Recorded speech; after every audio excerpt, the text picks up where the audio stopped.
Hello बच्चों, आप लोग कैसे हैं? ठीक ठाक।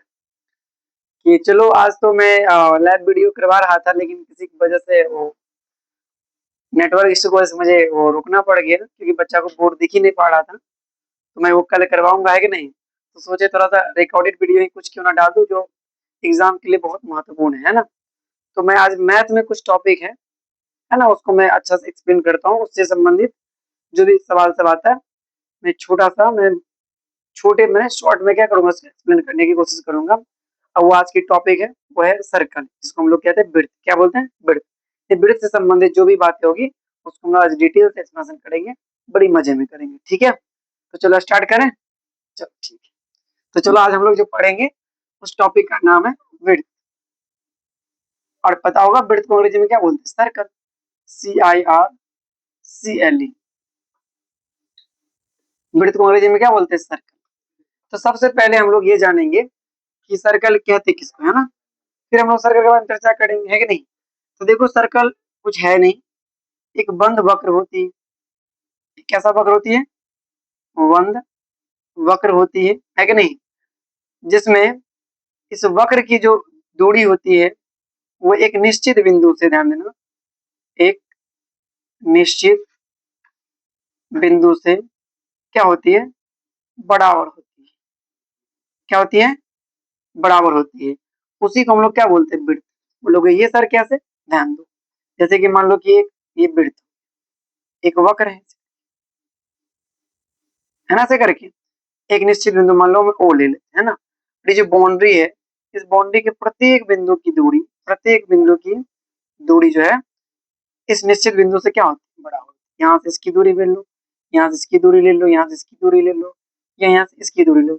कोई भी दूरी ले लेंगे तो सारी दूरी क्या हो जाएगी? बराबर हो जाएगी। ये मतलब ये सारे जो क्लास है वो बिल्कुल क्लास 10th के लिए भी है, और 10th के लिए ही है। इसके अलावा बहुत सारे, है ना, टॉपिक के लिए ये जरूरी होती है, क्योंकि ये बेसिक चीजें हैं जो हर क्लास के लिए जरूरी होती है। लेकिन 10th वाले बच्चों प्लीज इसको गौर से ध्यान देना, क्योंकि इससे ही 2 क्वेश्चन आ ही जाएगा, है कि नहीं।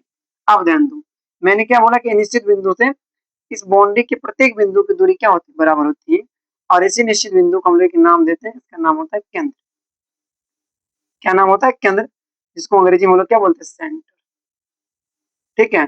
और ये जो बाउंड्री है, ये बाउंड्री दिख रहा है ना, बाउंड्री, इस बाउंड्री को हम लोग बोलते हैं परिधि। इस बाउंड्री को हम लोग क्या बोलते हैं? परिधि, जिसको अंग्रेजी में हम लोग क्या बोलते हैं? सरकम। सरकम। तो बताओ बच्चों, ये इतना बात तो समझ में आया? इतना बात समझ में आ गया? फिर हम लोग आगे देखते हैं। अब मैंने 2 बात समझ गया कि ये निश्चित बिंदु जो होगी वृत्त में, उसको हम लोग केंद्र बोलेंगे। और ये जो बाउंड्री होती है, बाउंड्री दिख रहा है ना, ये बाउंड्री ऐसे करके, इस बाउंड्री को हम लोग क्या बोलेंगे? बताओ, इस बाउंड्री को हम लोग क्या बोलेंगे? इस बाउंड्री को हम लोग बोलेंगे परिधि। क्या बोलेंगे? परिधि। इसको अंग्रेजी में क्या बोलते हैं? सर्कम। ठीक है, चलो आप ध्यान दो, आगे देखो। आप जैसे मान लो ये सर्कल हो गया, है ना, ये क्या हो गया? ये तुम्हारा सर्कल हो गया। ठीक है, ये तुम्हारा क्या हो गया? सर्कल, है ना।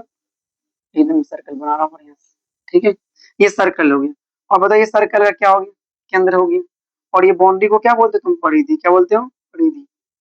तो केंद्र और परिधि की जो बीच की दूरी होती है, इसको हम लोग क्या बोलते हैं? त्रिज्या बोलते हैं। क्या बोलते हैं? त्रिज्या। ठीक है, जिसको हम लोग आर से क्या करते हैं? सूचित करते हैं। तो त्रिज्या किसे कहते हैं अगर पूछेगा, तो बोला केंद्र और परिधि के बीच की दूरी को हम लोग क्या बोलते हैं? त्रिज्या कहते हैं। ठीक है, अब जैसे मान लो एक वृत्त और ले लो, है कि नहीं।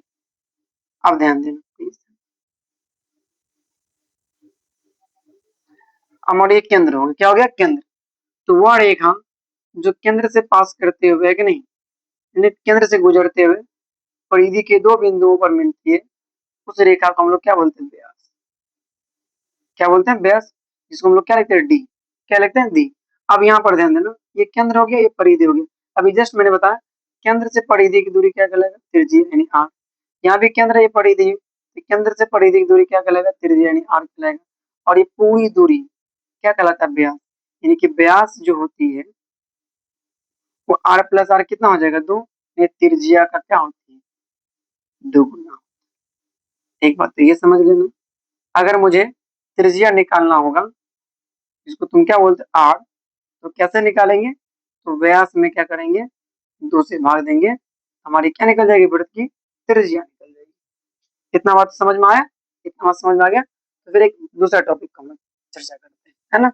चलो ध्यान दो। अब इसमें एक टॉपिक आती है, उसका नाम है जीवा। जीवा को अंग्रेजी में क्या बोलते हैं, कोड। ठीक है, अब ये कोड क्या होती है ये समझो। तो कोड जो होती है वो वृत्त के परिधि के दो बिंदुओं को मिलाने वाली रेखा। ठीक है, वृत्त के परिधि के दो बिंदुओं को मिलाने वाली जो रेखा होती है, इसको हम लोग क्या बोलेंगे, इसको हम लोग कोड बोलेंगे। क्या बोलेंगे, कोड। ये परिधि के दो बिंदुओं को मिलाने वाली रेखा जितने भी होंगे, ये सारे सारे कोड, सारे कोड होंगे। और एक ऐसा भी रेखा होती है जो केंद्र से होकर गुजरती है, ये भी एक जीवा है, ये भी एक क्या है, जीवा है। यानी इस जीवा का नाम मैंने दिया अभी जस्ट, क्या बताया, इसको क्या बोलेंगे, व्यास। जो केंद्र से पास करेगी उसको व्यास बोलेंगे। और एक बात और ध्यान रखना कि व्यास जो होती है वो वृत्त की सबसे बड़ी जीवा होती है, वृत्त की सबसे बड़ी जीवा होती है। ठीक है, और ध्यान देना, अब जैसे मान लो ये वृत्त होगी, है ना, वृत्त। और जीवा क्या करती है, इसको खंडित करती है, टुकड़ों में बांटती है। तो जो ये खंड बना, जो क्षेत्र बना, इस क्षेत्र को हम लोग बोलते हैं वृत्तखंड। क्या बोलते हैं, इसको हम लोग वृत्तखंड कहते हैं। इसको अंग्रेजी में बोलते हैं सिगमेंट। सिगमेंट क्या बोलेंगे, इसको हम लोग सिगमेंट बोलेंगे। समझ गए बात को। देखो दो तरह के सिगमेंट बने, एक तो ये बड़ा क्षेत्र बना, ये छोटा बना, और ये बड़ा दिख रहा है, इसीलिए ये छोटे वाला क्षेत्र को हम लोग क्या बोलेंगे, माइनर सिगमेंट बोलेंगे, माइनर सिगमेंट। इसको हिंदी में क्या बोलेंगे, लघु वृत्तखंड। क्या बोलेंगे, लघु वृत्तखंड। ठीक है, और ये जो बड़ा क्षेत्र बना, ये वाला बड़ा है ना, इससे बड़ा है ना, इसको बोलेंगे मेजर सिगमेंट, मेजर सिगमेंट। और मेजर सिगमेंट को हम लोग क्या बोलते हैं, दीर्घ वृत्तखंड, दीर्घ वृत्तखंड, है कि नहीं। तो शायद वृत्तखंड के बारे में समझ गया होगा कि वृत्तखंड किसको बोलते हैं, तो जीवा के द्वारा जो घिरा क्षेत्र हो गया है ना, ये वाला, इस क्षेत्र को क्या बोलते हैं, वृत्तखंड। वृत्तखंड दो तरह के होते हैं, एक माइनर, एक होता है मेजर। माइनर होगा जो छोटा वाला होगा, अब माइनर जो मेजर होगा वो क्या होगा, बड़ा वाला हो जाएगा। कैसा हो जाएगा, बड़ा वाला। तो शायद ये समझ में आ गया होगा।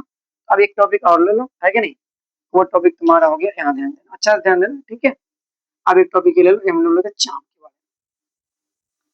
आज हम लोग पॉइंट को समझेंगे अच्छे से, फिर इसके बारे में जो फॉर्मूला वगैरह होगी वो डिटेल्स हम लोग नेक्स्ट वीडियो में देखेंगे। लेकिन आज हम लोग पॉइंट टू पॉइंट सर्कल में क्या क्या होती है उसके बारे में जानेंगे, कोई दिक्कत नहीं ना। चलो आ जाओ, चाप के बारे में समझते हैं। ए आर की, चाप को अंग्रेजी में बोलते हैं आर्क। ठीक है, आर्क क्या होती है, ध्यान देना। आर्क जो परिधि का टुकड़ा होता है, परिधि का टुकड़ा, जो परिधि का टुकड़ा होगा इसी को हम लोग क्या बोलते हैं, चाप बोलते हैं। कैसे, देखो ये देखो, ये तुम्हारा क्या हो गया, सर्कल हो गया, वृत्त हो गया, है ना। और इसके ये तुम्हारा क्या हो गया, केंद्र हो गया। और जानते हो नहीं, बाउंड्री वाला को हम लोग क्या बोलते हैं, परिधि। जैसे कि मैंने बताया जस्ट, ये परिधि हो गया। और इसी परिधि का मान एक टुकड़ा है, देखा है ना इसे बोला, इसी को हम लोग क्या बोलते हैं, चाप। देखो इसमें भी दो टुकड़ा बना, एक देखो छोटा वाला बना, एक कैसा बना, बड़ा वाला बोला ना। तो छोटा वाला चाप को हम लोग क्या बोलेंगे, लघु चाप, लघु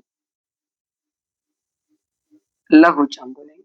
इसको माइनर आर्क अंग्रेजी में बोलते हैं, माइनर आर्क। ठीक है, और ये जो बड़ा वाला जो बना, इसको बोलेंगे दीर्घ चाप, दीर्घ चाप। ठीक है, इसको अंग्रेजी में क्या बोलेंगे, मेजर आर्क। क्या बोलेंगे, मेजर आर्क। अब देखो, केंद्र से जो त्रिज्या परिधि पर खींचेंगे, और ये चाप के द्वारा जो घिरा क्षेत्र है, इस क्षेत्र को हम लोग बोलते हैं त्रिज्यखंड। क्या बोलते हैं, त्रिज्यखंड बोलते हैं। इसको अंग्रेजी में सेक्टर कहते हैं। क्या कहते हैं, सेक्टर। अब देखो सेक्टर भी दो तरह का बना, एक बड़ा वाला ये वाला बना, है ना, बड़ा पार्ट। और ये छोटा वाला एरिया बना। तो छोटा वाला भाग है, इसको बोलेंगे लघु त्रिज्यखंड, लघु त्रिज्यखंड बोलेंगे, है ना। क्या बोलेंगे, लघु त्रिज्यखंड। और ये बड़ा वाला जो एरिया बना, इसको हम लोग क्या बोलेंगे, दीर्घ त्रिज्यखंड, दीर्घ। ठीक है, क्या बोलेंगे? दीर्घ है ना। और इस वृत्त में एक टॉपिक और है कि नहीं, और वो टॉपिक क्या है? ध्यान देना। ठीक है, ये तो समझ में आ गया कि मैंने चाप जीवा को समझाया, मैंने आर्क को समझाया, उसके बाद मैंने व्यास क्या होती है वो बताया, त्रिज्या क्या होती है वो मैंने बताया। अब थोड़ा स्पर्श रेखा को जान लेते हैं कि वृत्त की स्पर्श रेखा क्या होती है कि नहीं। इसको अंग्रेजी में लोग क्या बोलते हैं? टेंजेंट। टेंजेंट कहते हैं। ये क्या होता है? ध्यान देना। जैसे कि मान लो ये सर्कल, ठीक है, ध्यान दे रहे हो ना? ध्यान देना अच्छा से प्लीज। अब देखो ये क्या हो गया? सर्कल। क्या हो गया? सर्कल है ना। और इस सर्कल में मान लो कि एक परिधि होगी, तो परिधि की कोई एक बिंदु ले लो और इस पर एक लंबवत रेखा ऐसे खींचो। ये लंबवत रेखा जो परिधि की त्रिज्या की क्या होती है? लंबवत होती है। इसी लंबवत रेखा को जो खींची गई ना, इसी को हम लोग क्या बोलेंगे? स्पर्श रेखा बोलेंगे। स्पर्श रेखा बोलेंगे। और वृत्त के परिधि पर कितनी स्पर्श रेखा, माने वृत्त के एक बिंदु पर कितने स्पर्श रेखा खींच सकते हैं? एक। एक बिंदु पर एक ही स्पर्श रेखा खींचा। अब वैसे कितने होंगे? तो अनंत स्पर्श रेखा खींच सकते हैं। यहाँ खींचो, यहाँ खींचो, यहाँ खींचो, कोई बात नहीं, सबका सब क्या होगा? सेम होगा। अब स्पर्श रेखा से कुछ संबंधित बातें वो थोड़ा जान लो, कुछ गुण वगैरह स्पर्श रेखा से, है ना।